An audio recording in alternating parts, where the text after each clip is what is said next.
Hello everyone, welcome to my channel Magic Wand, and welcome back if you happen to be returning. Today I will be doing a flip through and one card reading of Ellen Dugan's Witch's Tarot, illustrated by Mark Evans and published by Llewellyn. It comes in this hard case box which looks like this. That is the front there, the side, the back,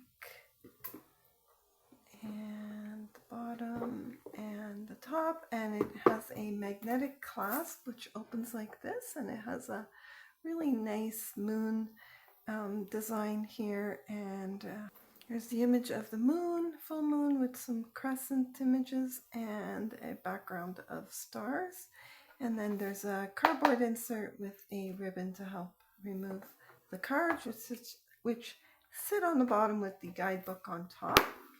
And the guidebook looks like this. Oh, by the way, I'll include all the information in the description box below regarding publication and where to purchase this deck. And this is the guidebook. It's quite a thick guidebook, as you can see. That's the side there, and that is the back.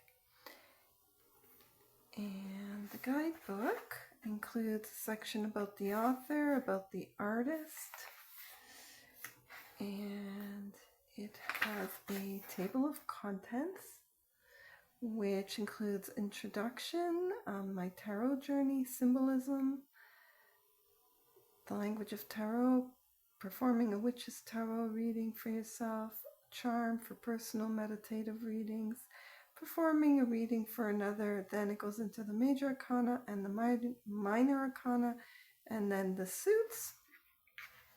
And it includes tarot spreads as well as magic with the Witch's Tarot deck.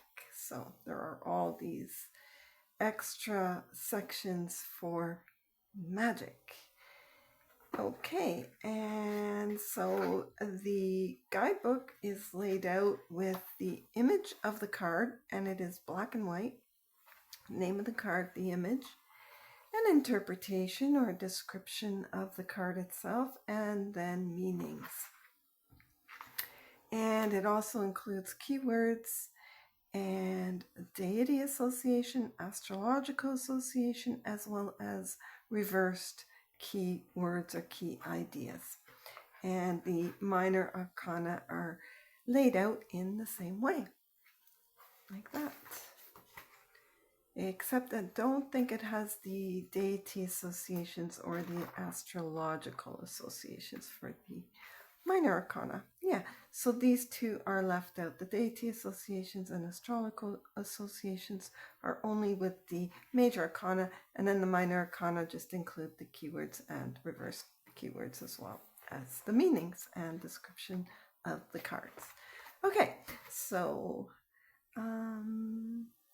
yeah, so that is the guidebook. At the back here, there's certain spells, I suppose, if you're into that sort of thing. It has a ton of these tarot spells for example, for abundance or for protection. And oh, there's even a spell to heal a broken heart, and a spell for attracting romance. So it includes all these different spells. Okay, as well as a bibliography, which is excellent, and acknowledgements. So it is quite a thorough guidebook. And the cards themselves look like this. They're beautiful design. I wouldn't say that they are reversible because the color scheme doesn't really allow for it, but nevertheless, very pretty design on the back. And they are a very glossy type finish, and definitely on the thin side. I would say extremely thin. As a matter of fact, I don't know the last time I encountered such a thin card, but there you have it. It does bend, and if you're careful, it you know, you'd have to be somewhat careful with these, I suppose, because they are quite thin.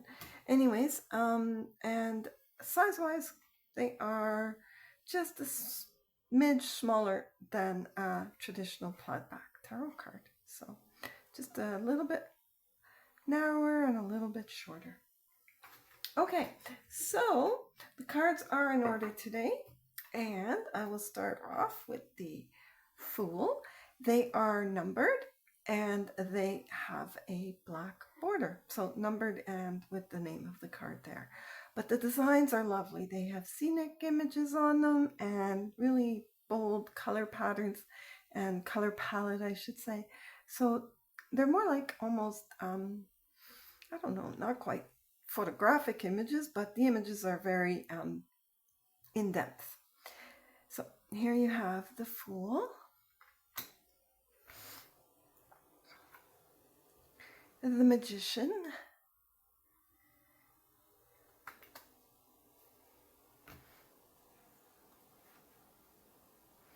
the High Priestess,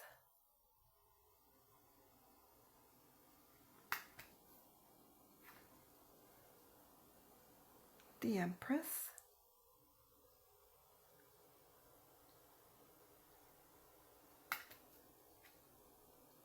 the Emperor,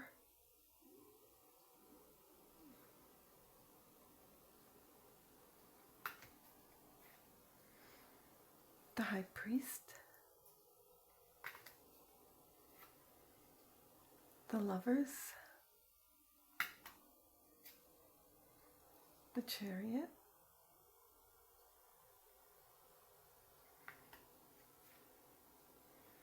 Strength. I love this Strength card. And I would love it if you'd like to share your thoughts on this deck. That would be great.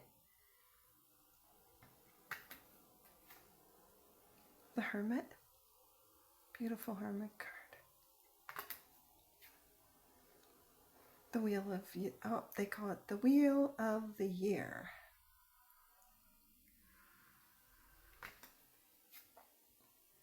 Justice.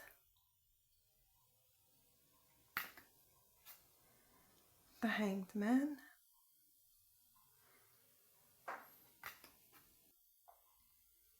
Temperance. Beautiful Temperance card with a rainbow there and the horizon. Beautiful. The Shadow Side. So this would be Death normally. Interesting naming of this card. The Shadow Side. The Tower. The Star. The Moon.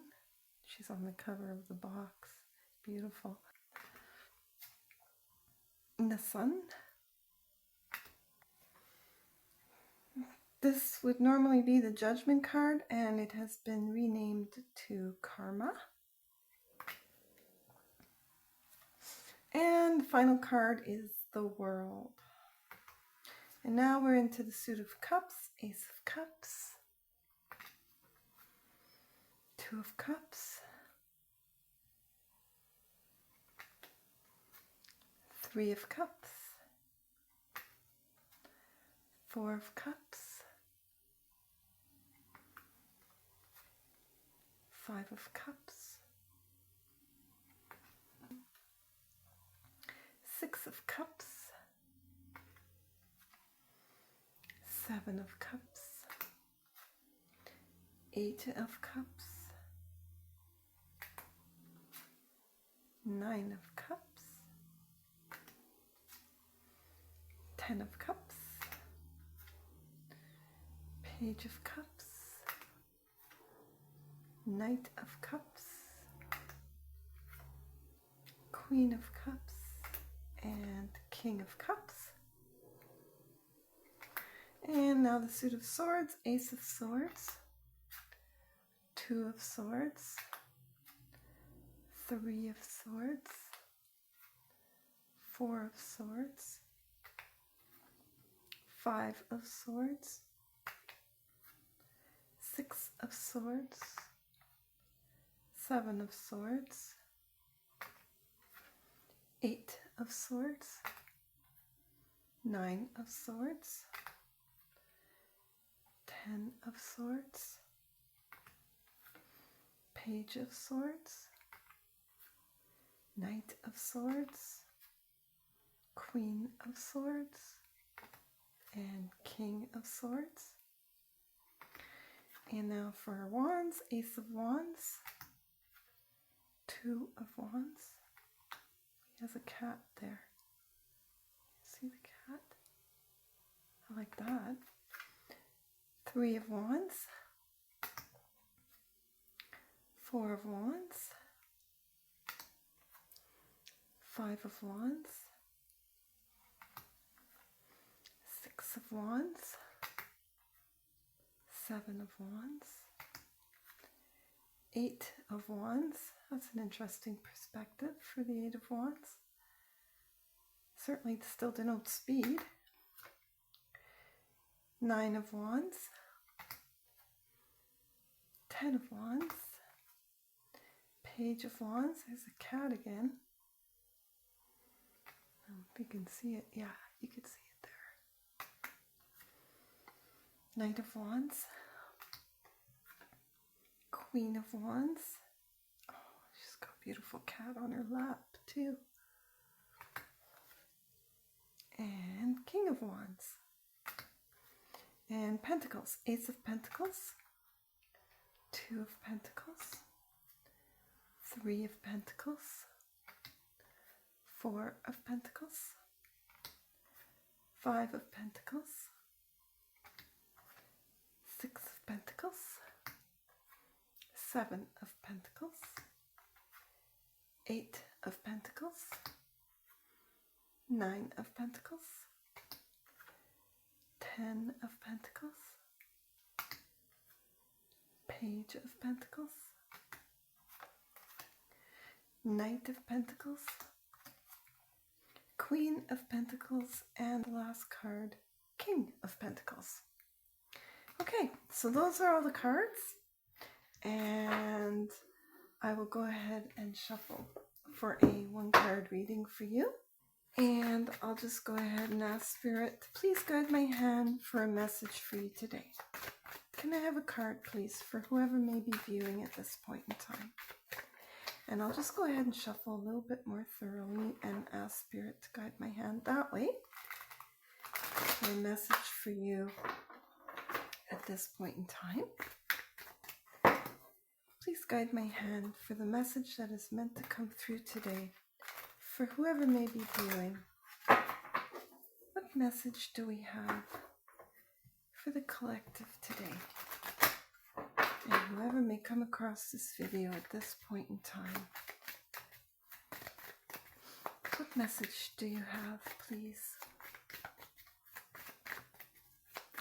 Okay, so I will go ahead and choose a card that appears to want to come out. And one of these certainly does. And we have the High Priest. The High Priest. I believe he is the equivalent of the Hierophant, the High Priest. Let me just confirm. Okay. The High Priest is the equivalent of the Hierophant. And I am just going to zoom in a bit.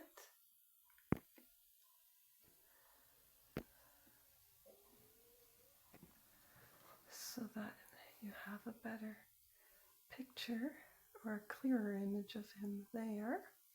And I will go ahead and read from the guidebook.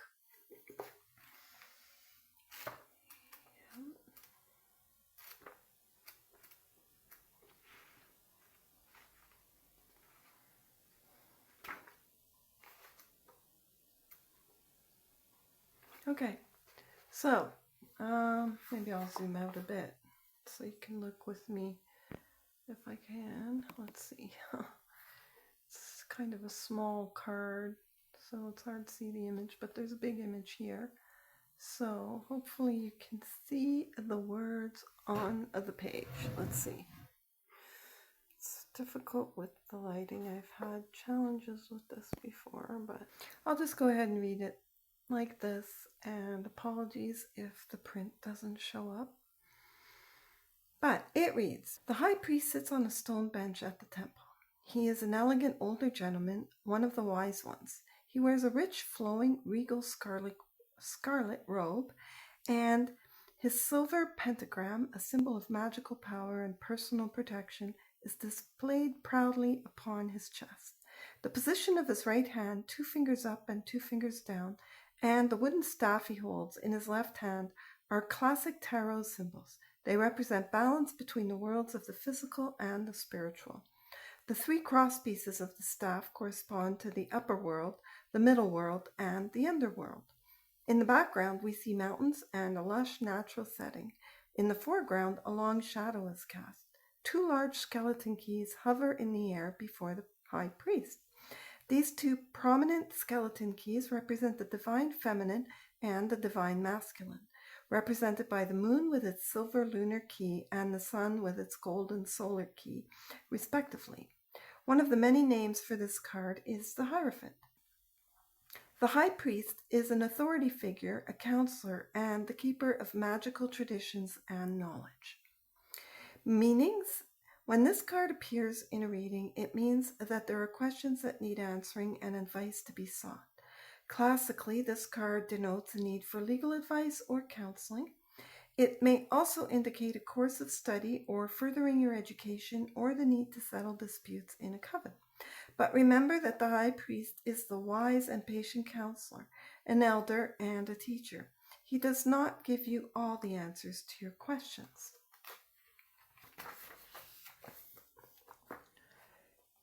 Instead, he helps you figure out where to look to find your own truth. He places in your hands the keys to unlock the mysteries and to gain deeper knowledge, then trusts that you will find the answers yourself, using the lessons he has so carefully taught you. And the key words include possible legal matters to attend to, counseling, settling disputes in a coven, upholding tradition, preserving magical wisdom, understanding the mysteries of the craft, furthering your education, uncovering your personal truths. The deity associations include Horus, Jupiter, Mithras, and the Sage. Astrological association is Taurus, and the reversed meaning is receiving unreliable or unsuitable advice, making a hasty or poor decision, expecting others to make decisions for you. Okay, so that was the flip through and one card reading of Llewellyn Dugan's Witch's Tarot. I hope you enjoyed the video today, and if you did, please consider giving it a thumbs up and subscribing to my channel, Magic Wand. Thank you so much for watching. I really appreciate it. Take care and have a great day. Bye for now.